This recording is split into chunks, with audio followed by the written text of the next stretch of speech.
Día, soy Brian Castelblanco, perteneciente al grupo número 488 del curso de Ética para pregrado. Este caso dice que en diciembre de 2010, M, una menor de 12 años, hija de una familia desplazada de Buenaventura, quien 2 meses antes fue raptada por hombres armados. La última vez antes de dejarla a unos kilómetros de donde vivía, fue víctima de abusos y quedó en embarazo. Durante 3 meses su tía ahorró para enviarla a Bogotá, para que su hermana mayor la llevara a que le practicaran la interrupción voluntaria del embarazo, ya que había escuchado de una sentencia de la corte que despenalizaba el aborto en Colombia y además porque la madre de M es habitante de la calle. Autoridades de salud del distrito la remitieron a un hospital público. Allí fue visitada por un grupo de trabajadores sociales que le mostraron videográficos de abortos con la intención fallida de disuadirla. 2 semanas después de estar hospitalizada, le dijeron a la hermana mayor que los doctores del hospital rechazaban el procedimiento por razones de conciencia. Fue remitida a un hogar del ICBF donde las atiende un consejero que le recordó que el aborto es pecado. La hermana se lleva a M para su casa para pensar qué hacer o a quién acudir.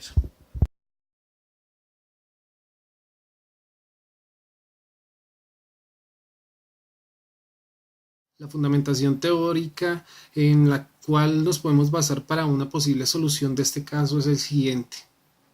La moralidad como cumplimiento de principios universales.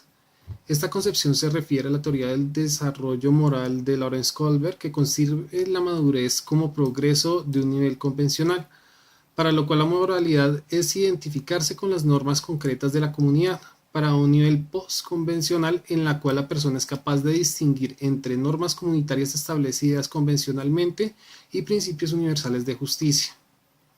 La teoría del juzgamiento moral de Kohlberg es la única por el hecho de postular una secuencia universal, de la cual las prácticas más altas constituyen lo que él llamó de pensamiento convencional, al contrario de la mayor parte de las explicaciones sociales y psicológicas que consideran la internacionalización de valores de la sociedad como punto terminal del desarrollo moral. Para Kohlberg, la madurez moral se logra cuando el individuo es capaz de entender que la justicia no es la misma cosa que la ley, que algunas leyes que existen pueden ser moralmente erradas y deben por lo tanto ser modificadas. Todo individuo es potencialmente capaz de trascender los valores de la cultura en la que él fue socializado, en vez de incorporarlos pasivamente. Este es el punto central en la teoría de Kohlberg, que representa la posibilidad de un terreno común con teorías sociológicas cuyo objetivo es la transformación de la sociedad. El pensamiento postconvencional, enfatizando la democracia y los principios individuales de conciencia, parece en una gran forma esencial a la formación de la ciudadanía. Vamos a hablar ahora de la cortina. Una de las características de las sociedades contemporáneas es la posibilidad de contacto entre diferentes grupos y culturas. En ese sentido, son muchos los modos o formas de comprender e interpretar lo correcto y lo errado. Estos son los códigos morales. Es importante notar que estos códigos morales pueden estar presentes en un mismo grupo social o en diferentes grupos que se relacionan entre sí. En este contexto que surge el debate entre lo que denominamos universalismo ético, es decir, la defensa de la existencia de algunos valores que deberían ser aceptados como referencia para todos los códigos morales, y el relativismo ético, que defiende que cada cultura posee sus valores particulares, los cuales deben ser reconocidos como válidos y tomados como referencia para orientar el actuar de sus miembros. En este sentido, la pregunta sería, ¿el pluralismo es una competición sobre lo que realmente es tener moral? El pluralismo moral busca superar el monismo moral, revela la imposibilidad de un vacío moral y niega la situación de una posible conocida como Torre de Babel, presente en el politeísmo moral. Esta situación que denominamos Torre de Babel entre los códigos morales propicia una gran disparidad, lo que acaba por resultar en una imposibilidad de encontrar un espacio común de diálogo entre las diferentes propuestas morales. Podemos suponer que el politeísmo moral propiciaría también un espacio de actuación para los códigos morales inaceptables, tal como el neonazismo, para una sociedad que se quiera verdaderamente justa y democrática. Por otro lado, el pluralismo moral es la opción por el diálogo, por la racionalidad intersubjetiva, por la crítica saludable que cada grupo puede ofrecer a los demás, y del mismo modo recibir de los demás grupos las críticas sobre sus posicionamientos más frágiles.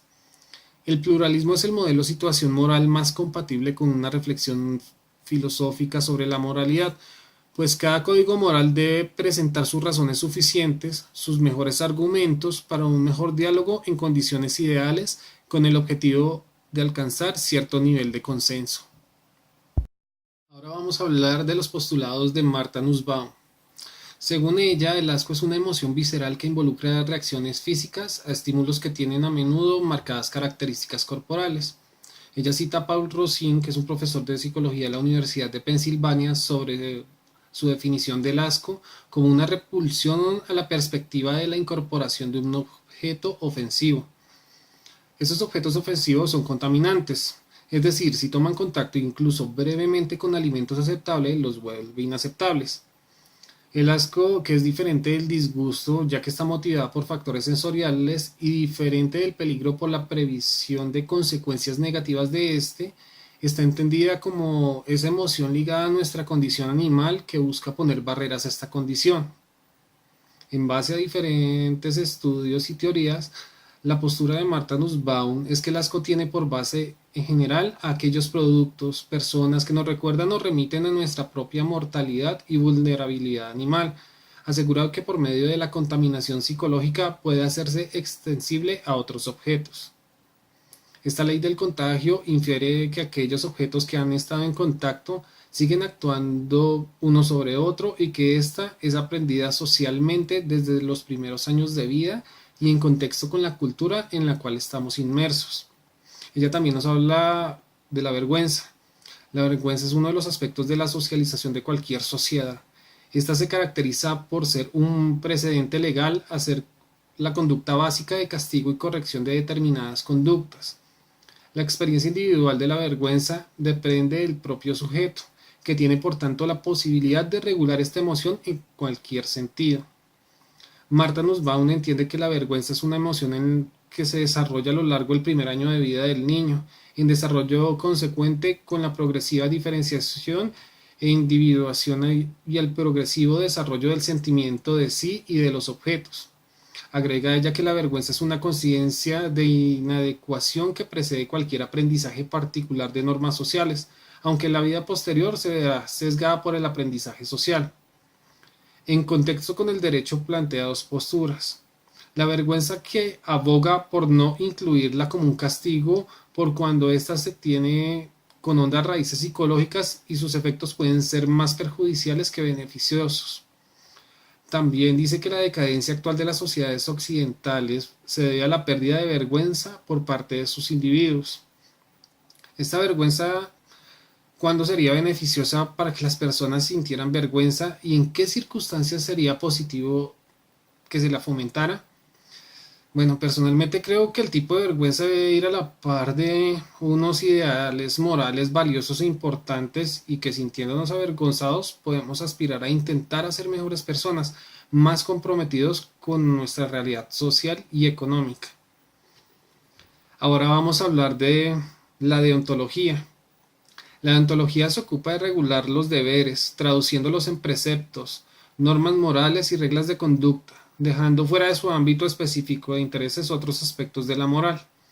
Cuando esta teoría se aplica al estricto campo profesional, estamos hablando de deontología profesional, y es ella en consecuencia la que determina los deberes que son mínimamente exigibles a los profesionales en el desempeño de su actividad. Estos deberes es habitual que se plasmen en códigos, de ahí que oigamos con cierta frecuencia hablar de determinados códigos de ética de diversas profesiones como de documentos que rigen la actuación de los representantes de una profesión con el fin de que a través del buen hacer se obtengan los resultados deseados. Ejemplo de ello, en mi caso como ingeniero industrial de información, dentro del marco de la actuación, debo dar prioridad absoluta a la seguridad, la salud y el bienestar de la sociedad, encaminada siempre al trabajo, a la obtención de los mejores resultados dentro de la compañía en el cual esté trabajando.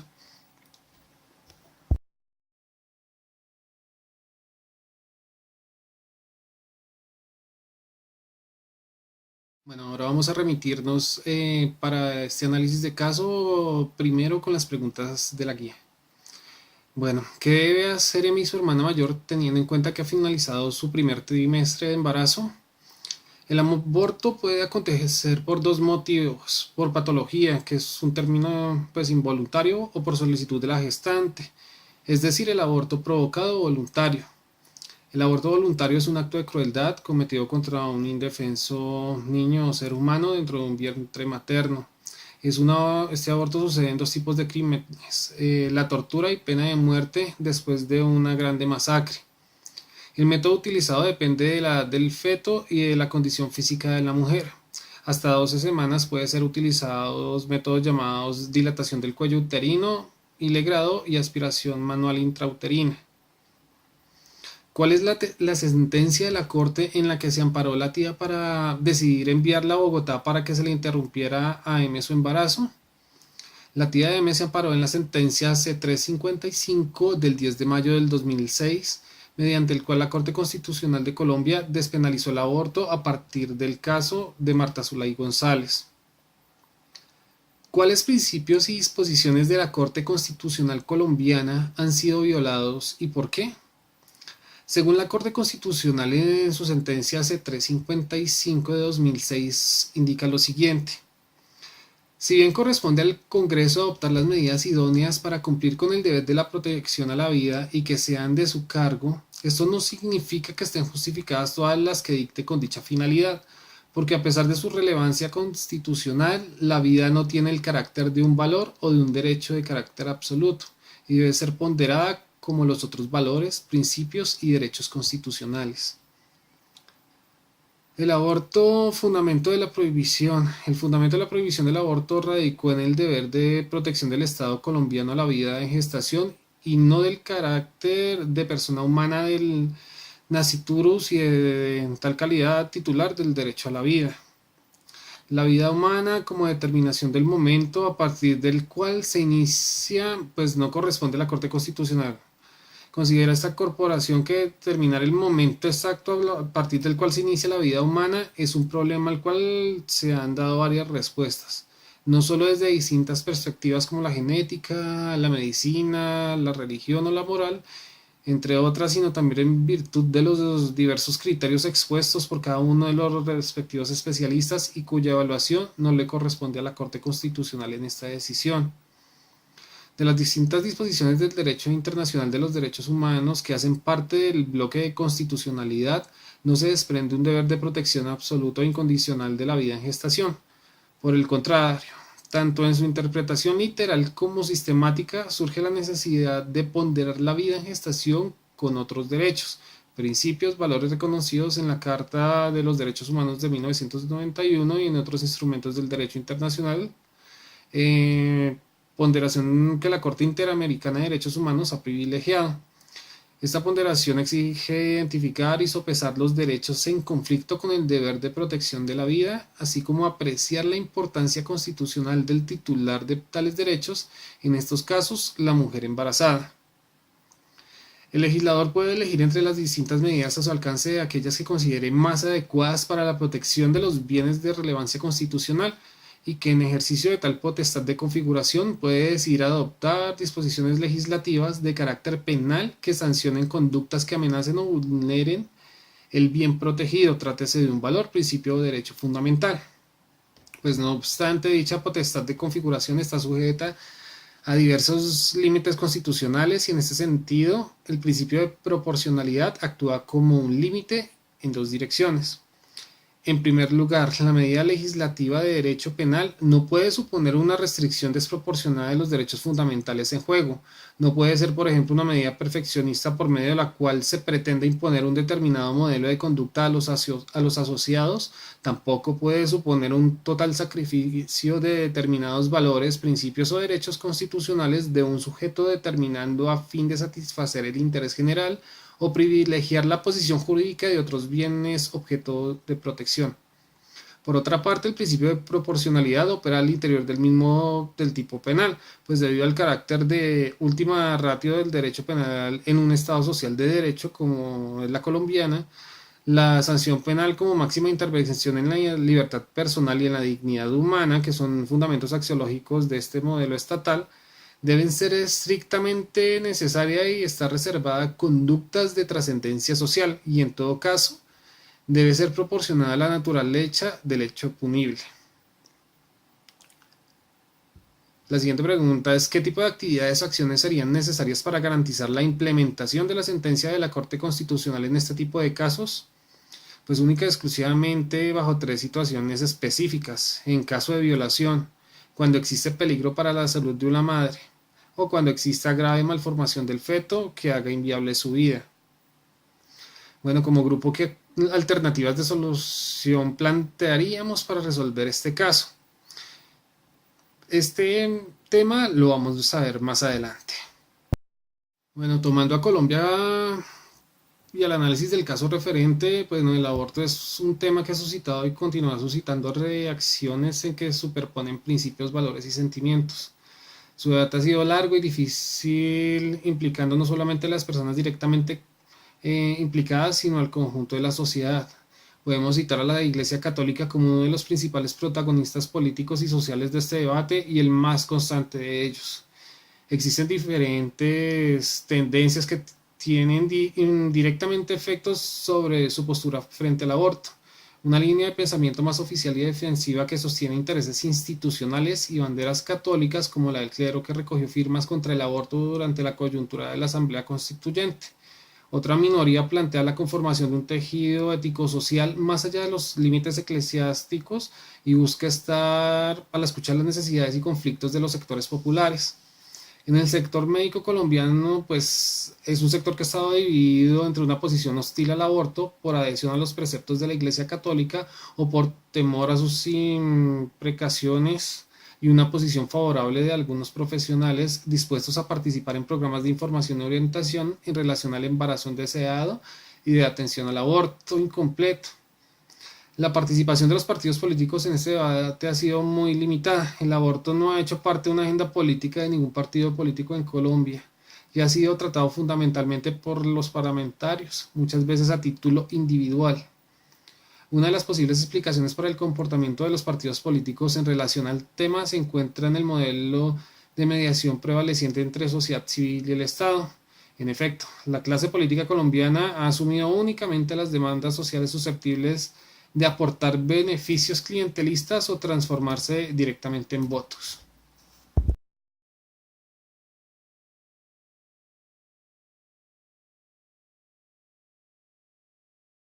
Bueno, de acuerdo con el análisis del caso expuesto, podemos decir que el embarazo indeseado es la causa raíz del aborto provocado. Por eso se ha considerado como una enfermedad social, ya que el aborto toca y compromete a los distintos estratos sociales, pero los más afectados vienen a ser aquellos de baja condición socioeconómica. Los médicos hoy en día han venido siendo utilizados como el instrumento de solución del aborto, con todas las implicaciones que tal actividad trae. Para los médicos, la práctica del aborto se constituye, quiéralo o no, en un conflicto de conciencia. Si su misión está encaminada a defender y mantener la vida humana, médicos que inducen el aborto sin incomodar mucho su conciencia, de seguro tienen el convencimiento de que el embrión y el feto no poseen aún vida humana, entre comillas.